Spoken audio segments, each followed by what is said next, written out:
You're at work. You should be productive. Instead, you're on your phone. Browsing the internet, texting your wife, the usual. Your phone gets an alert. It's been infected with a virus. This doesn't happen too often, but you decide to ignore it anyway. You text something encouraging to your wife. She responds, "Thanks, baby." Coincidentally, you start to hear a baby crying in your office. That's weird. No one brings their baby to work. Other employees are staring at it, just as confused as you are.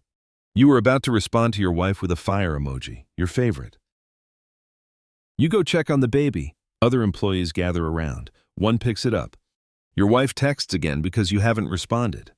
"I'm drowning in work here." The baby in your coworker's hands disappears. Your text messages are affecting the real world. Each new text removes the effects of the previous one. This is the virus. She mentioned the word drowning.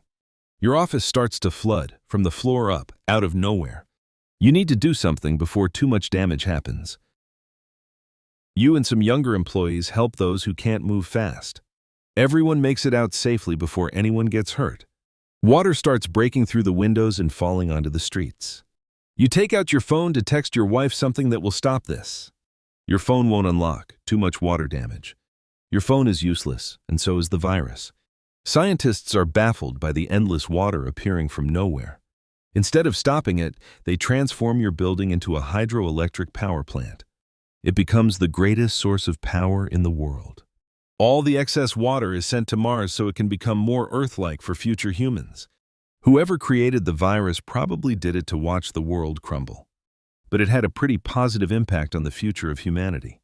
You text your wife to stop the flooding. You type, "Sounds like you could use a life raft." Your office stops flooding. In your wife's office, a life raft appears by her desk. She doesn't notice it. It's not in her line of sight. Before anyone sees it, she texts back, "Forget one life raft, I need like 1,000,000. Whoops. Your entire office and everything within a 5-mile radius fills with 1,000,000 life rafts. You're squished against the wall, still alive, barely. Your phone bends under the pressure and breaks. Help is sent, not everyone survived. You make it out with a few broken bones. Your wife lives with guilt after figuring out she technically caused all of this. But at least the world has a surplus of life rafts. You send the fire emoji to your wife. The baby disappears. Your text messages are affecting the real world. This is the virus. You see a notification from your wife. You start to worry. The fire emoji could have set her office on fire. You unlock your phone to read the message. Nothing was set on fire. Instead, she was fired from her job. Things are getting out of control. You go to the nearest window to drop your phone. The impact with the ground should destroy it. No more messages, no more chaos. While the phone is falling, your boss walks up to you. With no explanation, he says, "You're fired." When your wife told you she was fired, the virus made it happen to you too. Simply because the word "fired" was part of the message. Your phone hits the ground, the virus is dead.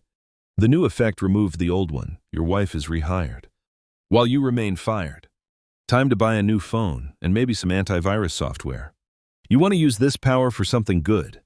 You text your wife, "So sorry to hear that, but you'll always be $1,000,000 to me." This should undo her firing and maybe create something useful.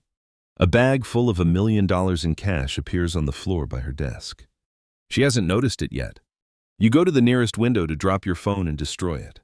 On the windowsill right next to you, a jar of honey appears. Your eyes widen when you realize what this means.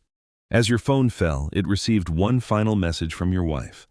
"Thanks, honey." Your wife has a job again. The $1,000,000 is gone, replaced by a jar of honey. You'll have to buy a new phone, but at least you'll have some honey with your lunch.